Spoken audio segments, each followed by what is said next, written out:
For reloads, we'll wait for Greg to come over here.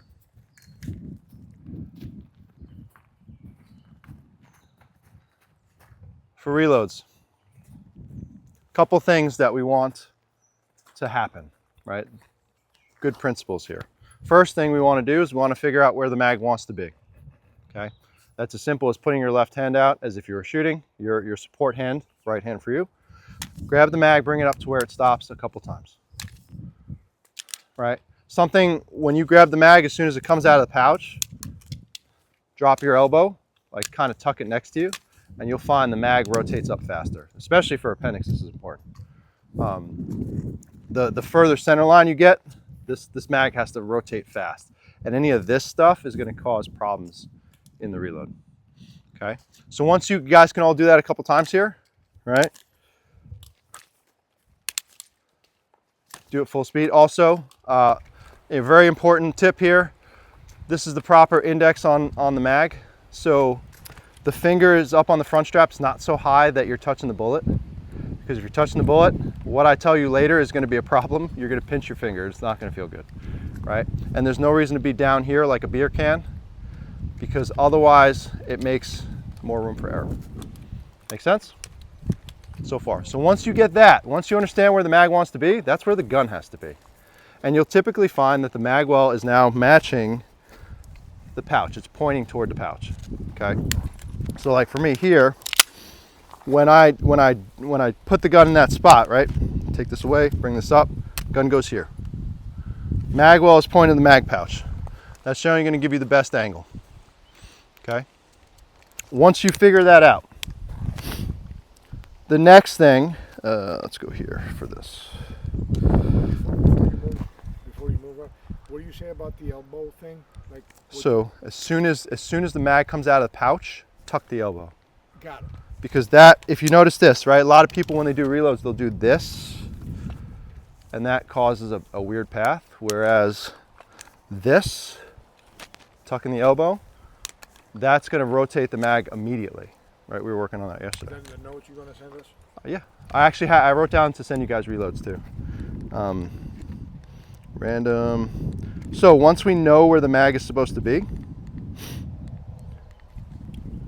0.6 is the time. Now for you, it's going to be more. It's probably going to be 0.8, 0.9, something like that, because you got to clear the garment. That's where appendix carry, the draws can be the same. Reloads are very hard to get to the same level, right? You're going to lose 2 to 3 tenths of a second just clearing the garment. But 0.6 is the par time. If we start aimed on target, our goal is to get the gun to this spot. See that? Finger touching the bottom of the grip. See how the mag's already partially inserted? A lot of people make the mistake of coming up here and getting ready to insert the mag, right? So this looks correct to you, right, Dustin? Like this looks like the angle, like it would go in, right, from your perspective. But it's not. So by making sure we're touching our finger to the bottom of the grip of the mag well, the mag is already partially inserted. Okay? We need to be able to build our process to get to that spot and be able to stop the mag in the gun like that. Okay? So Laura and I were working yesterday, and that's the thing I added to him. And it's actually hard to do because you're used to doing it subconsciously, and you're used to just getting the mag, so you're trying to get the mag in there as fast as possible. But if you don't build that step in, right, that's going to start to cause problems when it's off. You need a finger on the mag. Yeah. So 0.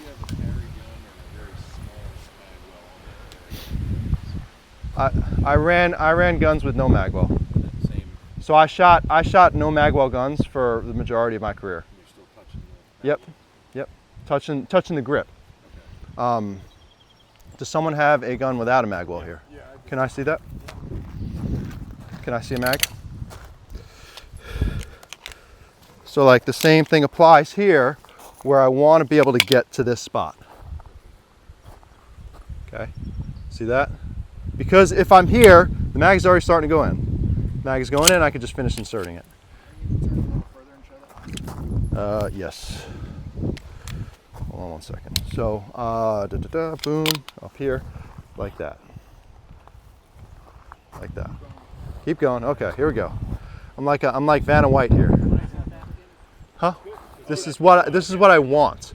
I don't want this because this, looking at it, can look okay, but it's really this. Okay, okay. And that's going to cause a problem there. Right? Thank you. Nice heavy gun there. Yeah. Rob, I did see somebody get disqualified in the USPSA because over the berm there were houses. So that's a range rule. That's Yeah. not a USPSA But rule. I mean, the guy was explaining that he was taught to do it like in front of his face. So tactically speaking, so USPSA rule is 180. Okay? If I'm standing here, the 180 is a plane like this. Now, guys who are taught to tactically reload like this is breaking the 180. He's correct. Right? But my normal position is here, which is not a 180 issue. Right? So I touch my bicep to my ribs, essentially, which is here. So the muzzle is pointing here. It's not this. When I first started, that's the same way I did reloads, taught the same way. And they said, it's okay that you did it because you don't know. You do it again and you're going home. They were nice about it, right? So once we figure out where the mag needs to be, right, 0.6 to the mag well is the standard that we want to meet. Meaning I'm aimed on target. When the beep goes off, I'm able to get the mag up to this spot and stop it in that par time. That makes sense to you guys? If you have the ability to do that, that requires you to respond fast to the beep.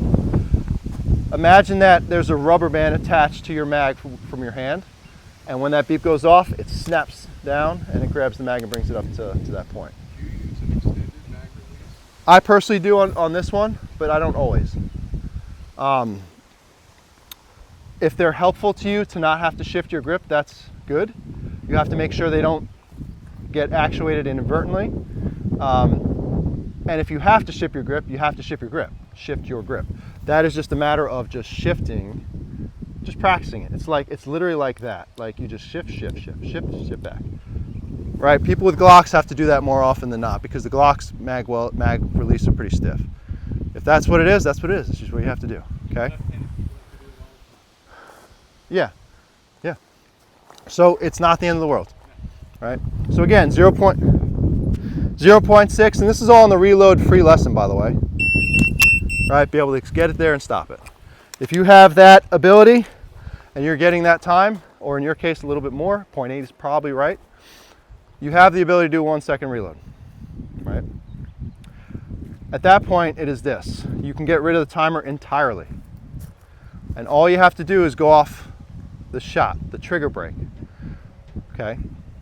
2 parts of the reload. The rubber band part, again, if you imagine there's a rubber band attached to your mag, as soon as you initiate, you break that trigger, grab it, bring it up to where it stops. And then there's the pause. The pause is confirmatory. The question you're asking yourself subconsciously is the mag going in? If the answer is yes, put it in the gun. If the answer is no, put it to where it needs to be and get in the gun. It's that simple, right? Go ahead. What were you saying about pinching your finger over there? Oh, yes. So if I'm too high and I do this, that's going to hurt, right? That was the common thing people would tell me when they had magwells and I told them to touch the bottom of the grip. They'd say, I'm going to pinch my finger. Well, I have a magwell now. You don't pinch your finger. As long as your finger is sitting just below the bullet here, right? And with those pouches you're going to be sitting up a little higher anyway. Okay? So once we get 0.6, right, at that point we can go off the trigger brake and put it all together. Now, in the beginning we could choose to literally pause the magazine in the gun, meaning like that. Right, you guys saw what I did there? I literally stopped the mag in the gun. Saw that it was there, inserted the mag. That simple. It doesn't have to be anything more than that to be quick. And then, yes. So, other little points, great points there. As soon as the reload is initiated, my vision shifts to the grip. I don't see inside the mag well. You see how the angle's off here? I see the line on the bottom of the mag well, the bottom of the grip. Right? I also, a lot of people will do this. They'll go here and they'll start to wiggle the mag out and go this way and come back. When you do that, you've caused, like your mag is coming up. Your eye is trying to guide it to the gun. This is now behind in terms of timing. The mag's coming up and your eyes think that it's trying to get it here and it's still moving. You want it to come straight back. And now, to show you this also, most guns will drop the mag straight. Most mags will drop the gun at a slight angle. Most guns will drop the gun at a further angle. Most guns will drop the gun almost at an extreme angle. So when I'm reloading, instead of doing this, all I do is I start to go to the position and drop the mag along the way. Right? Make sense to you? I'm just gonna take one of these out. It's a little overloaded. Right, so when I'm here, and these are micro exercises too. This is a micro exercise. You can literally just work on practicing the mag. Dropping the mag. Getting used to that. Most of you guys, removing the mag from the mag well does a couple things. One, any hits you have currently, it's gonna get rid of that. And two, you don't have to pick up mags off the floor all the time. You do have to understand that you have to make sure you're pressing the button appropriately every time. And you do have to occasionally check with another mag that the other mag is properly falling out for you, right? Otherwise, you're kind of screwing yourself in those cases. But that's the advantage. What questions do you guys have on that? You have a lot that has some weighted mags. Nice. I have it in my bag. Yeah. Let me show you what it looks like.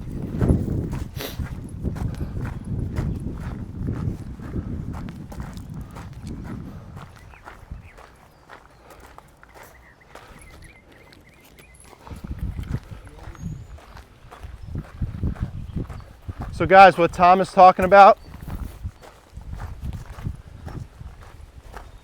this is a weighted dry fire magazine. Anybody who shoots competition, this is allowed at the safe table.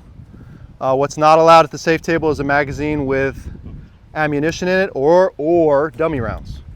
An empty magazine is allowed to be handled. Mags on your belt with ammunition in it, they can be on your belt, can't touch them. Okay? These can never accept ammunition, they're plastic weighted magazine. Those are allowed on the safe table? They are. They can't accept ammunition, right? They're not technically a magazine, right? They have no bullets, right? And I've used this magazine at many big matches around the country, no issues. I did have one time where I was practicing draws and I bumped a mag off the table, it fell on the floor. When that happens, do not pick the mag up, step out, go get somebody. Tell an RO, hey, listen, I was doing a draw, my mag happened to bump off my belt, can you please pick it up for me? Because if you go pick it up and someone sees it, that's technically a DQ. Why is that, even though it's not magazine? No, this. Oh, that one? Yeah. Oh, yeah. So like I had one here and I was practicing draws and it went like this. Oh, gotcha. And it fell on the floor. So I stepped out, walked over to somebody, said, hey, listen, I was practicing draws, I bumped the mag off my belt, can you please retrieve it for me? Otherwise, if you do it and someone sees it, they technically can disqualify you for that because you're handling ammunition within the safe area, right? I've had that happen twice, so, you know, it's just something to pay attention to. But yeah, these are good in the sense that they have some weight to it. I like to use them for drop mags. I like to load my actual mags because I like the proper feel, but I like to use these so I drop them on the floor and I'm not ruining $100 mags, right? Anybody want to feel this? And they have them for a bunch of different models, huh? Where do you get them, Rob? I can send a link for them. There's no discount code. There's no Rob10 for that one. That's all right. They make them for other. They make them for Glock. They make them for SIG. They make them for every other thing. Double Alpha Academy? Okay.